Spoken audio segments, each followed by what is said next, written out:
Петропавлда жаңа жылдан қалған табиғи шыршалар кәдеге жарап жатыр. Қала тұрғындары мерекеден кейін далаға шығарылған жасыл желектерді бірлесе жинады. Керексіз болған қылқан жапырақтыны қоқысқа емес, жабайы жануарларға тағам ретінде берді. Горожане, они отнеслись очень уважительно. Қала тұрғындары дәл осы акцияға үлкен жауапкершілікпен қарады. Біздің коммуналдық қызметтер аралаған кезде шыршалардың қоқыс контейнерлерінің жанында ұқыпты жиналып тұрғанын көрдік. Олар жаңа жылдық ойыншықтардан, гирляндалар мен жылтырақтардан тазартылған. Бұл біздің жұмысымызды айтарлықтай жеңілдетеді. Өйткені шыршаларды әкелгенде оларды тазалап уақыт жоғалтпаймыз. Бірден діңі мен бұтақтарын бөлуге кірісеміз. Қала тұрғындары үшін маңызды шара республикалық Таза Қазақстан акциясы аясында ұйымдастырылды. Еріктілер алдын ала тұрғындардан шыршаны қоқыс контейнерінің жанына жинап қоюды өтінген еді.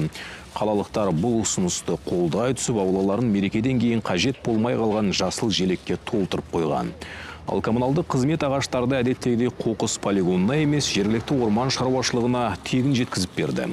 Экологтар мен орманшыларға жеткізілген әр шырша олжаға айналды. Ағаш тіңі бұтақтардан тазартылып, қараусыз жануарлар мекеніне отын ретінде берілсе, қылқан жапырақ қапқа жиналып, жабайы аңдарға тамақ ретінде орманға жөнелтілді.